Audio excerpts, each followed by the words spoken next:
শাহবাগ থানার সন্ত্রাস বিরোধী আইনের মামলায় সকালে আদালতে নেওয়া হয় সাবেক মন্ত্রী লতিফ সিদ্দিকী, ঢাকা বিশ্ববিদ্যালয়ের শিক্ষক হাফিজুর রহমান কার্জন ও সাংবাদিক পান্নাসহ ১৬ জনকে।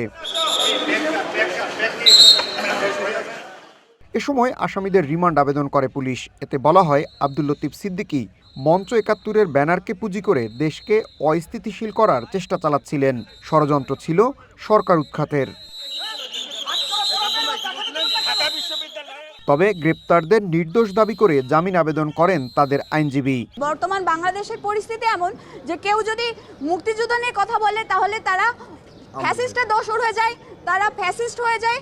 কারোর কোনো এখন বাক স্বাধীনতা নেই। বাংলাদেশের যে কনস্টিটিউশন, সেই কনস্টিটিউশনের ৩৯ ধারা অনুযায়ী এই বাংলাদেশে এখন স্বাধীনভাবে মত প্রকাশের কোনো সুযোগ নেই। আজকে যেই সাংবাদিক, মুক্তিযোদ্ধা এবং অধ্যাপক গ্রেপ্তার হলো, এর মাধ্যমেই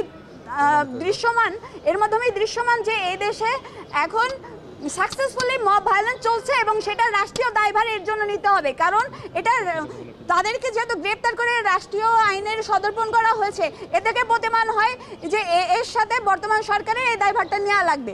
এবং আমরা বিজ্ঞাপনতে এটাই বলেছি যে তারা সম্পূর্ণ নির্দোষ এবং নিরপরাধ, এবং আজকে যে আইনে তাদেরকে গ্রেপ্তার করা হয়েছে এই ধরনের কোনো রকমের কোনো কার্যক্রম তারা করেন নাই। এর বিরোধিতা করে রাষ্ট্রপক্ষ। দুই পক্ষের শুনানি শেষে জামিন আবেদন না মঞ্জুর করে ১৬ জনকেই কারাগারে পাঠানোর নির্দেশ দেন ঢাকার মহানগর হাকিম আদালত। আমরা রাষ্ট্রপক্ষে শুনানি করেছি এবং আসামিগণের পক্ষেও তাদের আইনজীবীরা শুনানি করেছেন। তাদের এই আসামিদের জামিনের পিটিশন শুনানি করেছেন। আমরা রাষ্ট্রপক্ষে এই আসামিদেরকে জেল হাজতে প্রেরণের জন্য আবেদন করেছি। বিজ্ঞ আদালত জনাব সারা ফারজানা হক স্যার আমাদের উভয় পক্ষের বক্তব্য শ্রবণান্তে উনি সন্তুষ্ট হয়ে এই আসামিদেরকে CW মূলে জেল হাজতে প্রেরণের নির্দেশ দেন। মানুষ কি লিখবে, সাংবাদিকরা কি লিখবে, কার পক্ষে লিখবে সাংবাদিকরা? কার পক্ষে সাংবাদিকরা সন্ত্রাসের বিরুদ্ধে বলি? আপনাদের বিরুদ্ধে যে অভিযোগ, এটা কতটা সত্য?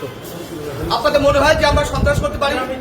মুক্তিযুদ্ধের পক্ষে কথা বলা, মুক্তিযোদ্ধাদের সাথে কথা বলা, এগুলো সন্ত্রাস করা?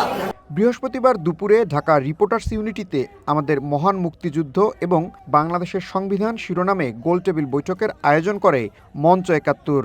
আলোচনায় এক পর্যায়ে হট্টগোল ও মব হামলার শিকার হন বক্তারা। পরে নেওয়া হয় পুলিশ হেফাজতে।